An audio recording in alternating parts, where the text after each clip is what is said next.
Olá, irmãos da fé.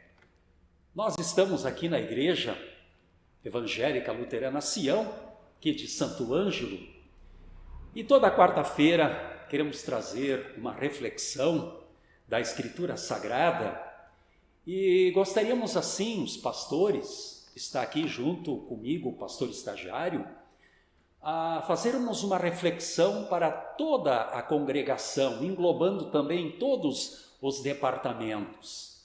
Portanto, hoje nós queremos refletir no Salmo 27, que tem como título Segurança em Deus, Salmo do rei Davi.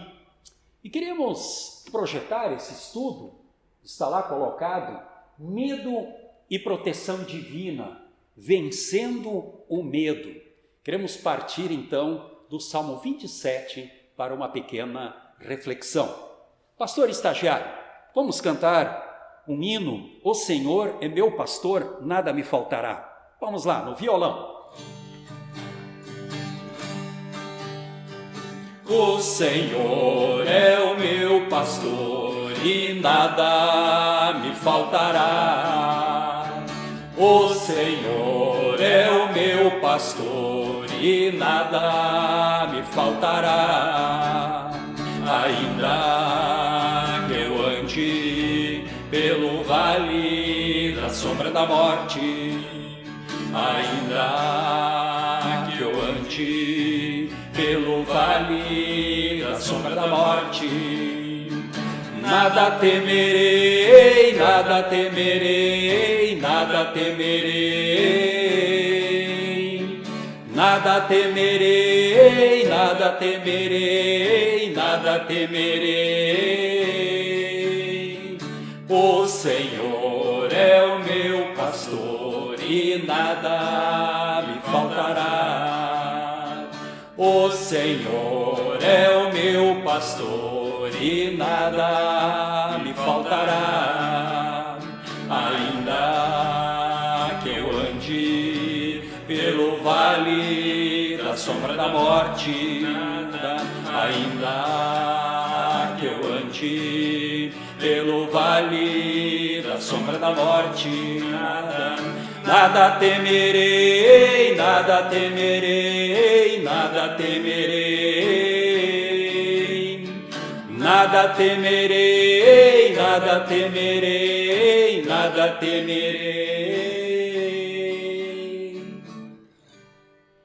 Então, irmãos e irmãs na fé, nós temos aqui diante de nós, para esta breve reflexão, o Salmo 27, Segurança em Deus, Salmo de Davi.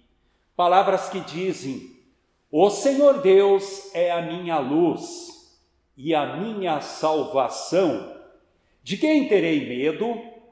O Senhor me livra de todo o perigo. Não ficarei com medo de ninguém. Quando os maus, os meus inimigos, me atacam e procuram me matar, são eles que tropeçam e caem. Ainda que um exército inteiro me cerque, não terei medo. Ainda que os meus inimigos me ataquem, continuarei confiando em Deus. Deus, o Senhor, pediu uma coisa, e o que eu quero é só isso: que Ele me deixe viver na sua casa todos os dias da minha vida, para sentir maravilhado a sua bondade e pedir a sua orientação. Em tempos difíceis, Ele me esconderá no seu abrigo, Ele me guardará no seu templo e me colocará em segurança no alto de uma rocha. Assim vencerei os inimigos que me cercam. Com gritos de alegria oferecerei sacrifícios no seu templo e cantarei e louvarei a Deus, o Senhor. Ó Senhor, ouve-me quando eu te chamar. Tem compaixão de mim e responde-me.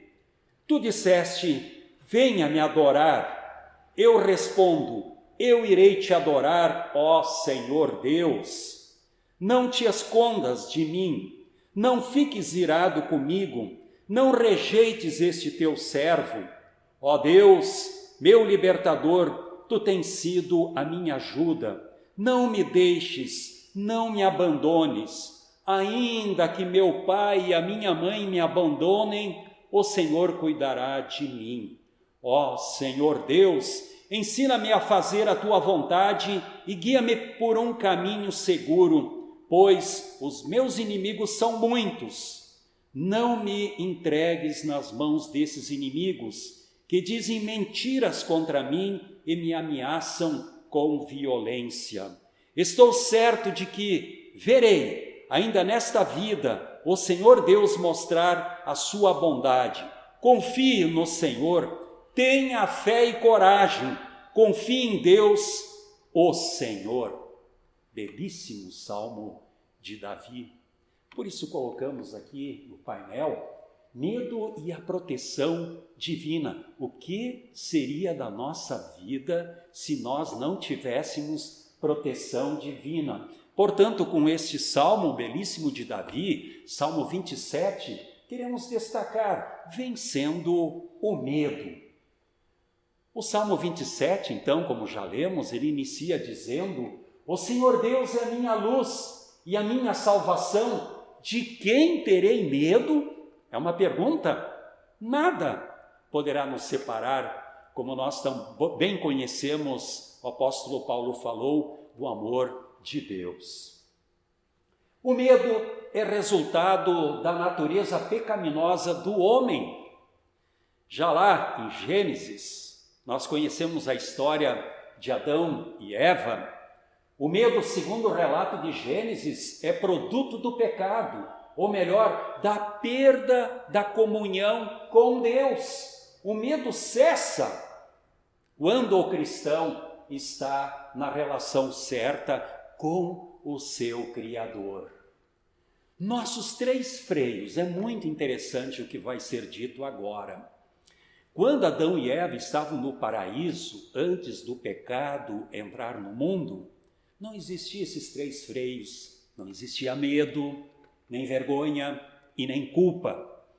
Eles eram santos, nossos primeiros pais. Mas quando o pecado entrou no mundo através de Adão e Eva, consequentemente eles passaram a viver medo, vergonha e culpa. Esses 3 freios, isso hoje já é cientificamente provado, que as pessoas comparecem em consultórios de psicólogos, de psiquiatras, de psicanalistas, até de médicos, tendo como causa principal esses 3 freios: medo, vergonha e culpa. Essas foram as primeiras consequências que Adão e Eva levaram para si em suas vidas e, consequentemente, toda a humanidade. Calma, está colocado ali. Pode até não parecer, mas Deus está no controle da situação. Bem embaixo está escrito, na Nova Tradução da Linguagem de hoje: não tenha medo, tenha fé. Marcos 5,36. É quando Jairo perdeu a sua filha de 12 anos. Ele estava num momento muito difícil e ele recorreu ao Mestre Jesus. E as pessoas diziam para Jairo: olha, não procure mais o Mestre, sua filha já morreu, não tem o que fazer. E quando Jesus olhou para Jairo, Jesus disse essas palavras: Jairo, não tenha medo, tenha fé. Que bom ouvir isto do Mestre Jesus. Vale para mim e vale para você. Não tenha medo, tenha fé, tenha coragem. Belíssima passagem da Bíblia. Outro detalhe importante que está em 1 João 4,18,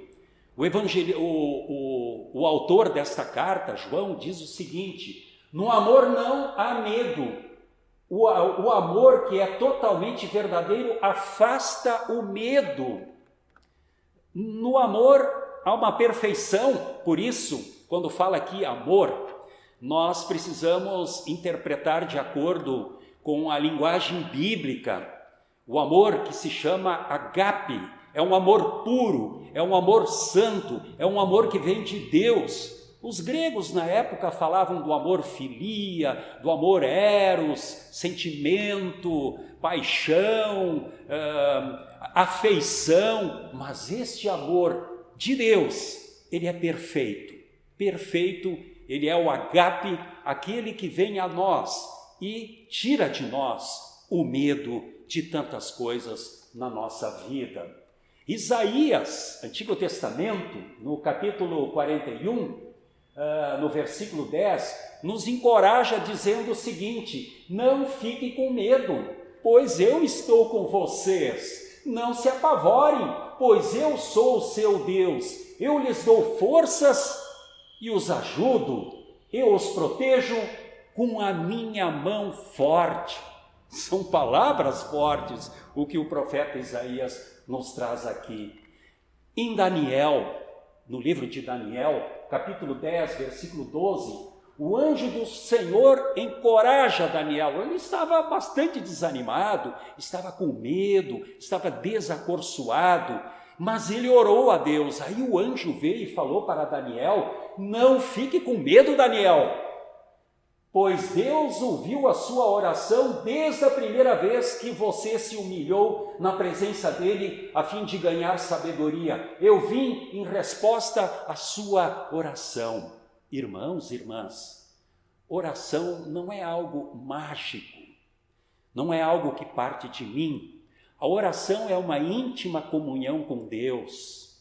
E algo muito importante aqui em Daniel, a oração ela precisa de humildade de coração, tirar a arrogância. Lembra os fariseus que oravam de si para si: Senhor, eu jejuo, dou dízimo, e aquela ladainha. Oração sincera a de Daniel, tanto que Deus permitiu que viesse um anjo para consolar Daniel. Isto é maravilhoso, isto é fantástico, esta passagem bíblica. Em Filipenses, o apóstolo Paulo, no capítulo 4, versículo 6, diz: está escrito que a oração é o melhor remédio à ansiedade e ao medo. Foi em oração que muitos dos heróis da Bíblia aprenderam a confiar no Senhor. Aliás, aqui é uma explicação, mas o versículo está dentro desse quadrinho que diz: não ande ansiosos de coisa alguma, mas em tudo, pela oração e pelas súplicas e com ação de graças, apresentem seus pedidos a Deus. Irmãos, podemos pedir a Deus para tirar a nossa ansiedade, tirar a nossa angústia, tirar os nossos medos, as nossas vergonhas, a culpa, ou seja, o pecado. Jó, interessante a história de Jó. Jó, ele sofreu muito, ficou gravemente enfermo. Jó estava numa situação muito delicada, perdeu inclusive sua família, suas riquezas, a sua vida estava num trapo de imundícia, deitou-se em cinzas. E lá no final do livro de Jó, no capítulo 42, versículo 5, último capítulo, Jó faz um grande reconhecimento depois de todos os seus sofrimentos. Por isso, nós pensamos e cremos através da Bíblia que por vezes até é importante que haja tribulações, que haja conflitos, que haja problemas, como agora a Covid-19, para que nós nos apeguemos mais a Deus. E aí, sabem qual foi a confissão de Jó? Olha, em toda a Bíblia eu vejo uma das belíssimas e fantásticas e extraordinárias confissões. Olha o que Jó reconheceu com toda humildade. Ele disse: antes eu te conhecia só por ouvir falar, mas agora eu te vejo com os meus próprios olhos, os olhos da fé.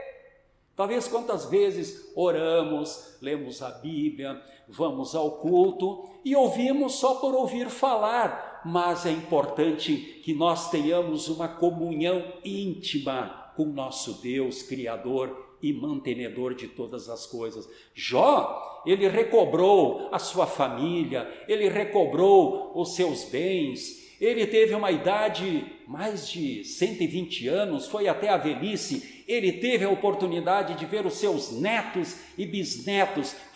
Deus foi uma grande bênção na vida desse humilde servo Jó.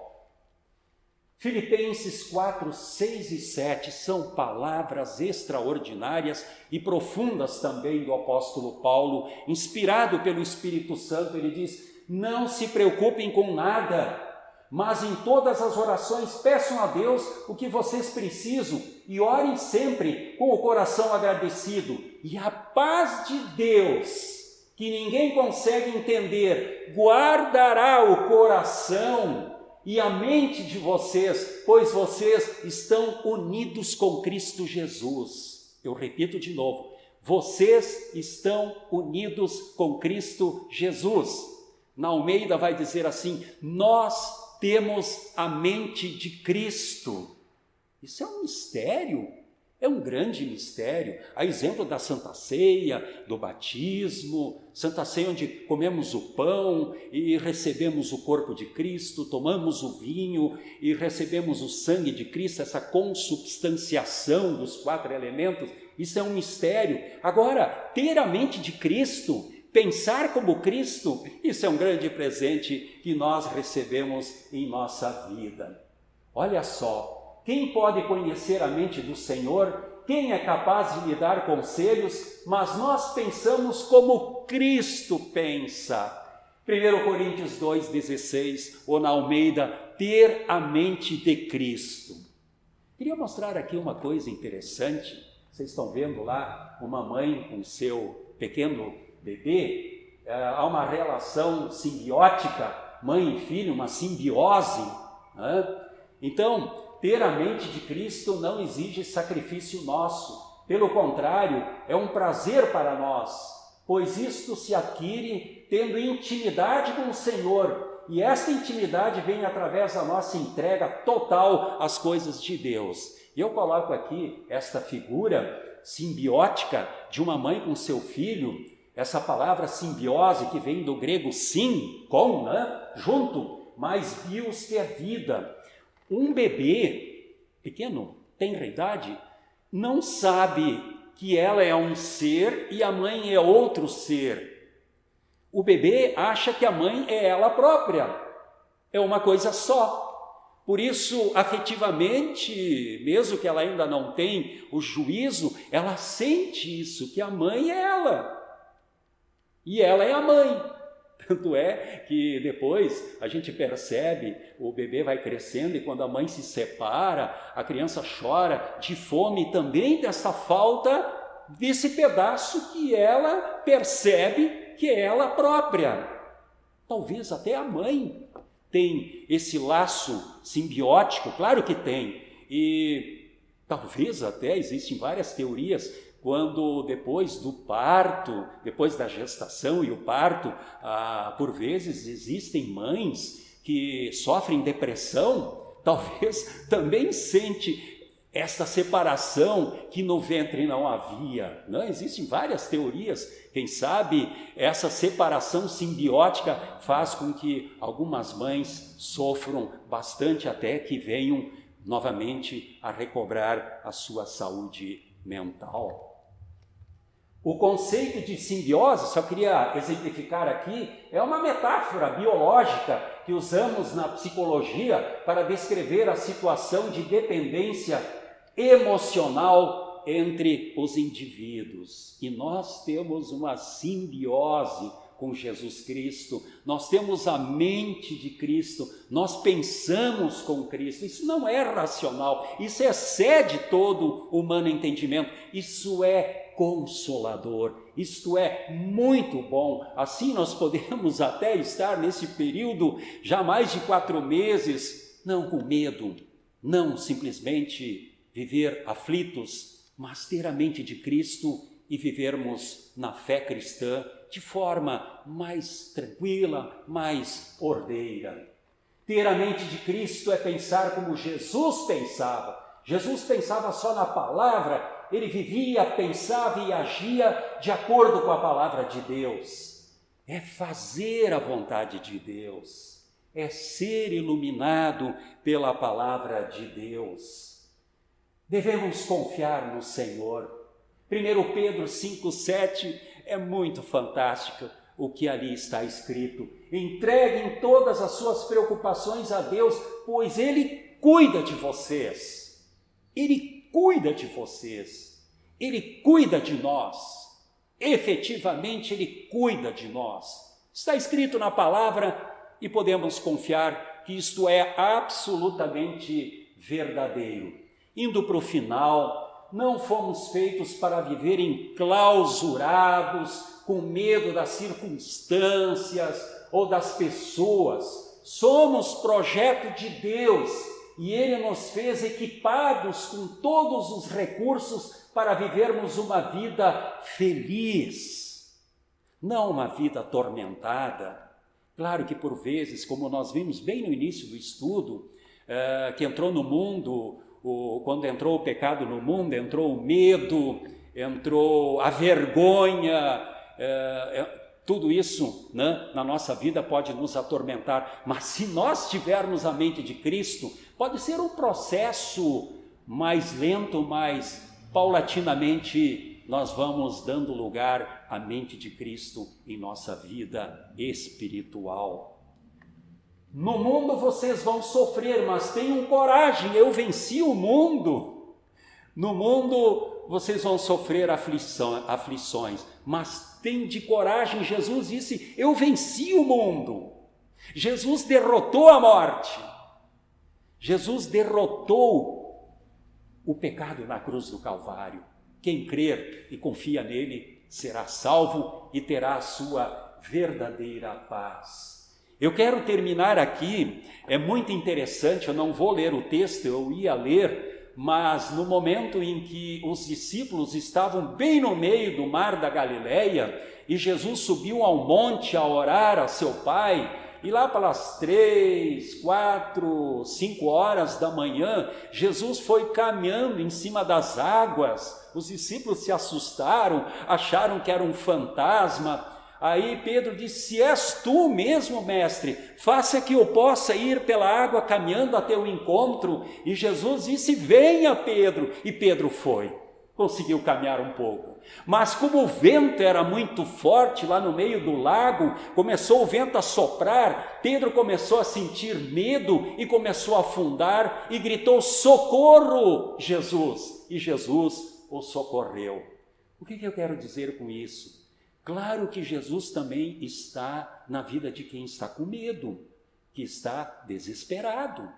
Nós, por nós mesmos, nós não podemos enfrentar a crise, os desafios da vida. Quando estamos afundando, socorro Jesus, e Ele nos acolhe, Ele nos salva, Ele nos traz de novo a um lugar seguro, a um porto seguro. Tanto é que o texto diz que tudo se acalmou. Meu irmão, minha irmã, tenhamos em nossa vida esta segurança de Deus Pai, Filho e Espírito Santo. Que assim seja. Amém.